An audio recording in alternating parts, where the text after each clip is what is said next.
Assalamu alaikum. Welcome to my channel.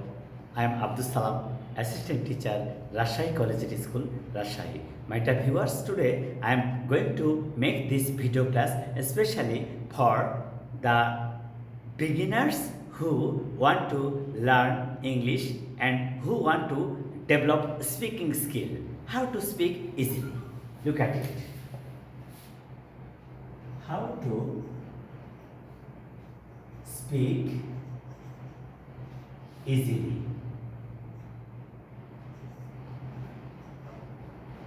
How to speak easily. আচ্ছা, আমরা যদি সাধারণত এই যাওয়া আসা খাওয়া করা ঘুমানো হাঁটা এই কথাগুলোকে সহজে বলতে পারি তাহলে কেমন হয়? আচ্ছা, একজন স্টুডেন্ট টিচারকে বলতেছে may I come in sir, may I come in sir. এটা কিন্তু একটা নর্মাল কার্টেসি। যদি কোনো ছাত্র হঠাৎ ক্লাসে ঢুকতে চায় তাহলে সে বলবে may I come in sir, may I come in sir. তাহলে এই যে সহজেই, কত সহজে এই স্ট্রাকচার দিয়ে সেন্টেন্স তৈরি করা গেল। সেটা কিভাবে? এই may plus subject plus verb plus extension interrogative চিহ্ন, এভাবেই কিন্তু একটা সেন্টেন্স তৈরি করা যাচ্ছে। তাহলে আমি বলবো যে আমি আজ স্কুলে যাব। I shall go to school today. I shall go to school today. আজ আমি স্কুলে যাব। তাহলে এই যে একদম চমৎকার সহজেই লেখা যায়। সে সাঁতার কাটে। She swims. সে সাঁতার কাটে। She swims.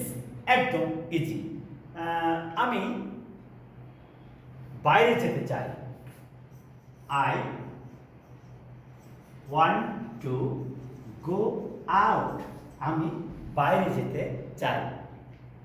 এভাবে আমরা কত সহজে ইংলিশ লিখতে পারি বা জানতে পারি, সেভাবে আমরা তৈরি করব। তাহলে এই যে লেখা জানা, এর কিছু একটা উপায় থাকা অবশ্যই জরুরি। যেমন এই যে ওয়ার্ডটা হচ্ছে নাউন। নাউন এটা হচ্ছে নেমিং ওয়ার্ডস। নাউন হচ্ছে নেমিং ওয়ার্ড। তাহলে কি? মাসুদ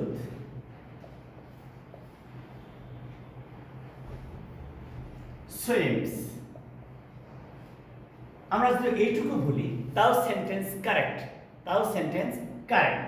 এই যে Masud subject, swims VI verb intransitive, এইটুকু লিখলেও কিন্তু সেন্টেন্স কারেক্ট হয়ে যায়। কিন্তু আমরা যদি পরিপূর্ণ এবং স্যাটিসফ্যাকশান পেতে চাই তাহলে এক্সটেনশান ব্যবহার করতে হয়। এক্সটেনশান হচ্ছে এই ওয়ার্ডটা দেখো, Masud swims in the pond. Masud পুকুরে সাঁতার কাটে। এই যে এইটা হচ্ছে এক্সটেনশান। কেন? এর উত্তর হচ্ছে যে ওই অংশটুকু সেন্টেন্সে না থাকলেও কিন্তু এই সেন্টেন্সটি কারেক্ট ছিল। আর এক্সটেনশন ব্যবহার করার উদ্দেশ্য হচ্ছে সেন্টেন্সের অর্থ পরিপূর্ণভাবে প্রকাশ করা, চমৎকারভাবে ক্লিয়ার করে দেওয়া। এর জন্য আমরা এক্সটেনশন ব্যবহার করি।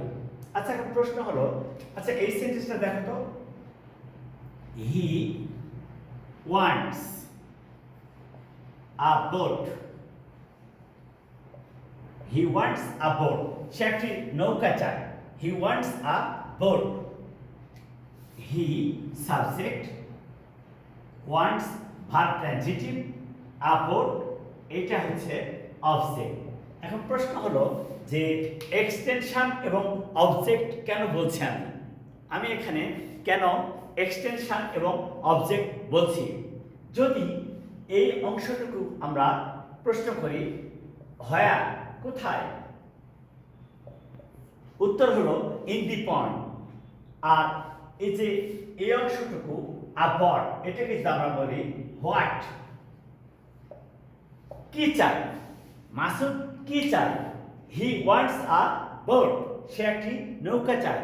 তাহলে এই যে এ বোট কি চায়, যদি শুধু বলি হি ওয়ান্টস, সে চায়, তাহলে কিন্তু সেন্টেন্সের অর্থ হয় না। অন্য একজন বলবে হোয়াট ডাজ হি ওয়ান্ট, এরকম প্রশ্ন করতে পারে কেউ, হোয়াট ডাজ হি ওয়ান্ট, সে কি চায়, হোয়াট ডাজ হি ওয়ান্ট, সে কি চায়, উত্তরটা হচ্ছে আ বোট। এই জন্য এই সেন্টেন্সের অর্থ পূর্ণ করার জন্য আ বোট এই অবজেক্টটা অপরিহার্য, এটা অপরিহার্য, এটা না ব্যবহার করলে এই সেন্টেন্সের অর্থ হয় না, তাই একে বলা হয় অবজেক্ট। তাহলে কি শিখব, যে সমস্ত ভার্ব সেন্টেন্সে এই সাবজেক্টের সঙ্গে ব্যবহৃত হয়ে অবজেক্ট ছাড়া অর্থ সম্পূর্ণ করতে পারে না, তাদেরকে ট্রানজিটিভ ভার্ব বলে। আর এই ট্রানজিটিভ ভার্বের পরে নাউন অথবা প্রোনাউন অবজেক্ট আকারে বসে। এই ট্রানজিটিভ ভার্বের পরে নাউন অথবা প্রোনাউন অবজেক্ট আকারে বসে। এই অবজেক্টগুলো আমরা চিনব কিভাবে, এই যে হোয়াট অথবা হোম, এই দুইটা ওয়ার্ড দ্বারা প্রশ্ন করলে, ভার্বের পরে হোয়াট এবং হোম দ্বারা প্রশ্ন করলে যে উত্তর আসবে সেটাই হবে অবজেক্ট। তাহলে সহজেই বুঝতে পারছি আমরা যে অবজেক্ট কি। আর এক্সটেনশনটা শুরু হয়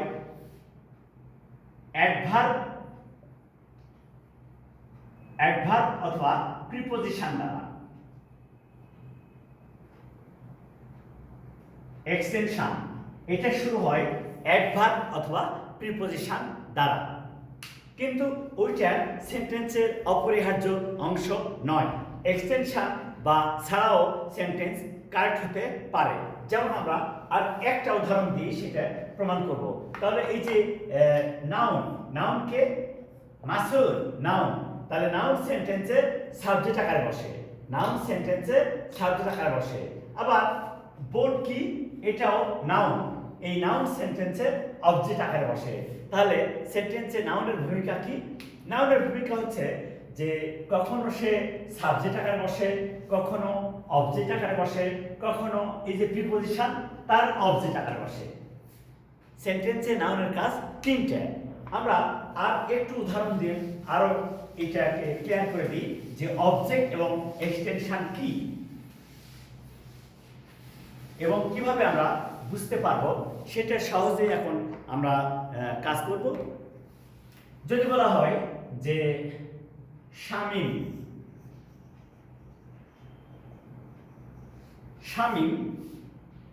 walks slowly in the garden, এই যে কে সাবজেক্ট, নাউন, ওয়াক্স হাঁটে, ভিআই ভার্ব ইনট্রান্সিটিভ, শামীম হাঁটে এইটুক বলে কিন্তু সেন্টেন্স কারেক্ট।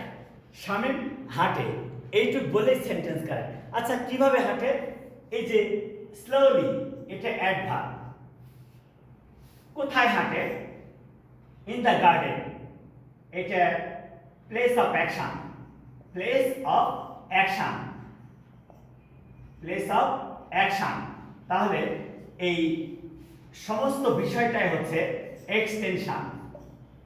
এইটা না হলেও সেন্টেন্স লেখা যাবে, কিন্তু এক্সটেনশন এই সেন্টেন্সের অর্থটাকে চমৎকার করে পরিষ্কার করে বুঝতে সহায়তা করে।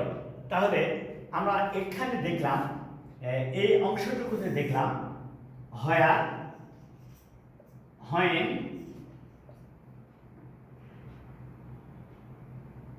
হাউ, এই তিনটা ওয়ার্ড দ্বারা প্রশ্ন করলে যে উত্তর পাওয়া যাবে সেটাই হচ্ছে extension. Slowly, how, where, in the garden, এভাবে। তাহলে আমরা শিখলাম যে ভার্বের পরে যদি হোয়ার, হোয়েন, হাউ এই তিনটা ওয়ার্ড দ্বারা প্রশ্ন করে যে উত্তর পাওয়া যায় তা হয় এক্সটেনশন। আর এক্সটেনশন সাধারণত অ্যাডভার্ব অথবা প্রিপোজিশন দ্বারা শুরু হয়, এক্সটেনশন শুরু হয় অ্যাডভার্ব অথবা প্রিপোজিশন দ্বারা, কিন্তু object he made it for me, এই যে হি স্বামী সাবজেক্ট, কিন্তু এটা প্রোনাউন, মেড ভার্ব ট্রান্সিটিভ, ইট ইহা অবজেক্ট, ফর মি এক্সটেনশন। তাহলে আমরা অত্যন্ত সহজে এই দুইটা স্ট্রাকচার ব্যবহার করে সেন্টেন্স লিখতে পারি। So, my dear viewers, follow this video from the beginning to the end and try to share and subscribe it. Assalamu alaikum.